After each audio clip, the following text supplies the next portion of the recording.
Hi there! Welcome back to Mini Educating Mini episodes. Today we'll be learning about elliptical curves and their relationship to cryptology. For this topic, you should know a little bit about module arithmetic and cryptology before watching this. This is because we'll be covering multiple equations, module P, and cryptology ideas such as Diffie-Hellman key exchange. A reason to use elliptical curves in cryptology is because they require smaller values to get the same level of security compared to other key exchange such as RSA. Now let's start with talking about what is an elliptical curve. Elliptical curves come in the equation of this and look something like this. Special properties of elliptical curves are that they are symmetric across the x-axis. A line from any point on the curve will intersect the curve at most 2 other times, so 3 times in total, and they hold under any module n. We'll use elliptical curves in cryptology because they can serve as our trapdoor function in the Diffie-Hellman key exchange. A quick recap of the trapdoor function: it's easy to go one way, such as encryption, but very difficult to go the other way, such as a known plain text attack.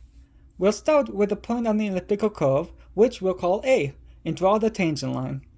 We find the next intersection point and reflect over the x-axis. We call this point B. We draw a new line from A to B and find the other intersection point. Reflecting over the x-axis will give us C.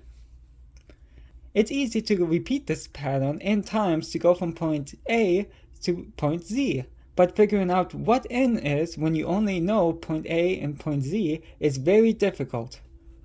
This difficult process of finding n is called the elliptical curve discrete log problem. Thus, our trapdoor function is complete. Here is the math behind this process.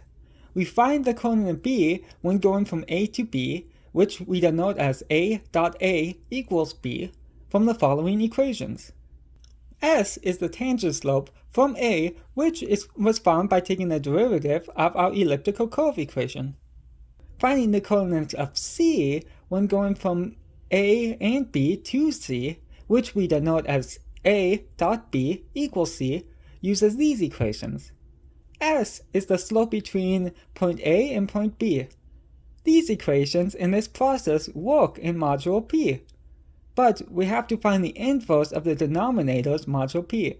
It's a good idea to have P be a prime so that these inverses always exist.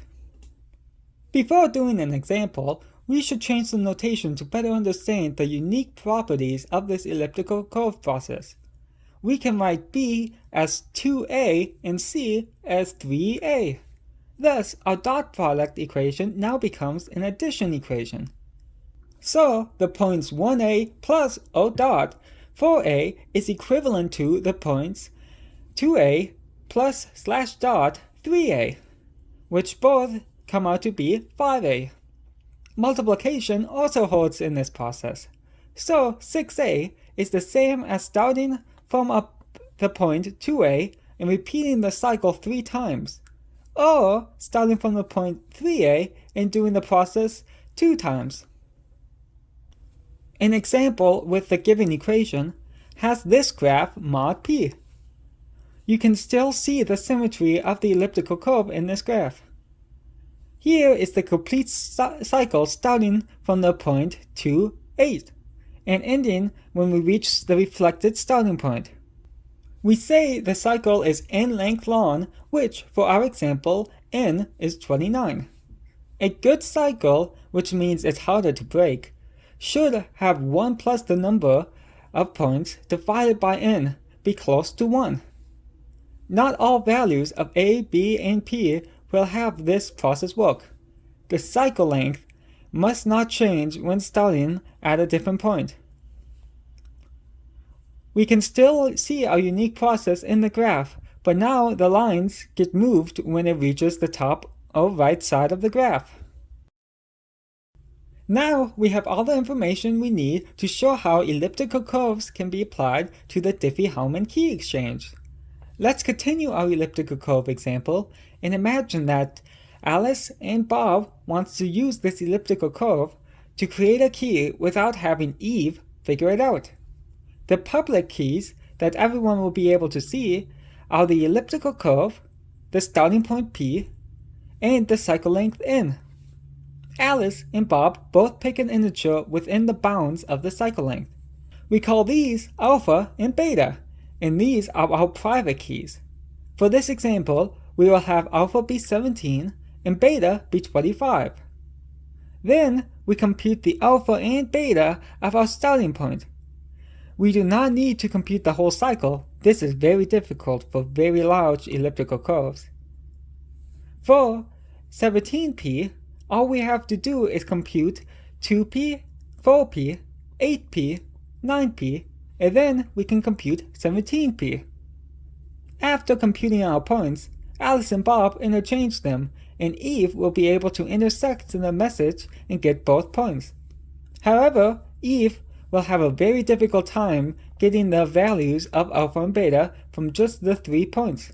This is our elliptical curve discrete logarithm problem. Once Alice and Bob have the other points, they can do the same computation with it as the new starting point. So Alice computes 17b and Bob computes 25a. The number they compute will be the same point, and thus the Diffie-Hellman key exchange is complete.